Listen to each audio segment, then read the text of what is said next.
You're sitting in a meeting, about to make a point you completely believe in. Then, someone specific walks into the room. Instantly, your shoulders tighten, your jaw locks, your hand drops back down to the table. You stopped before you even started. Later that night, sitting on the couch with a close friend, you're entirely different.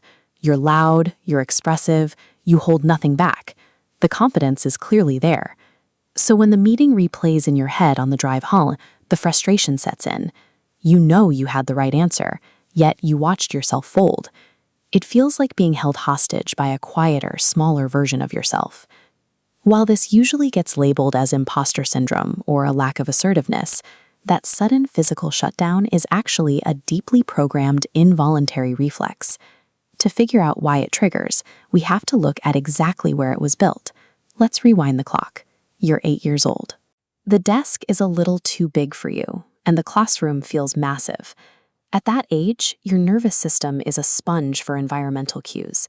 If a teacher raises their voice or an adult's mood shifts unpredictably at home, you lack the physical power to change the situation. All you can do is monitor those subtle tones to measure your safety. The most effective way a child can diffuse tension is to shrink. You learned to read the room, lower your eyes, and stay completely quiet. If you are invisible, you avoid the conflict entirely. This diagram outlines what psychologists call a behavioral echo. It shows a continuous neural loop where your brain actively scans the current environment, identifies a minor social cue, like a coworker walking into a room, and instantly maps that massive historical threat right over it. That hesitation you felt today is a highly sophisticated, remarkably effective survival tool that you invented when you were small. Fast forward to age 15.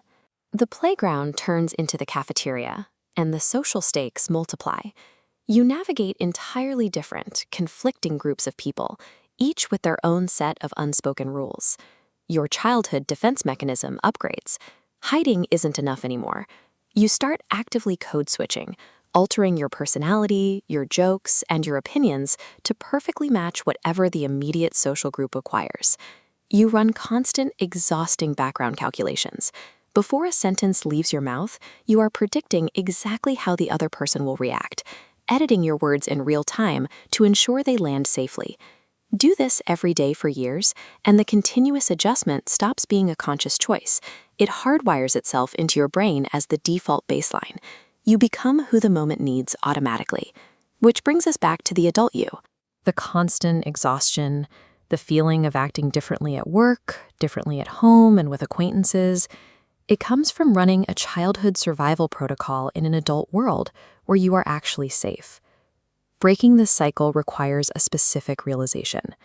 When your throat tightens and your instinct screams at you to stay quiet, that physical sensation is strictly a memory. It is an echo from the past, not an accurate assessment of the room you are standing in right now. So, you're back in that same meeting from the beginning. The door opens. The physical shift starts to happen, but this time you catch it. You take a slow, deliberate breath, drop your shoulders, and you speak. By tracking the behavior back to its source, the automatic reflex loses its power. You regain the ability to choose your response. Every time you catch yourself holding back or reading the room a little too closely, stop treating it as proof that you are broken. Acknowledge the absolute intelligence and strength it took for you to survive. The path forward means asking a different question. Instead of wondering why you act this way, ask yourself, what did I have to become to stay safe?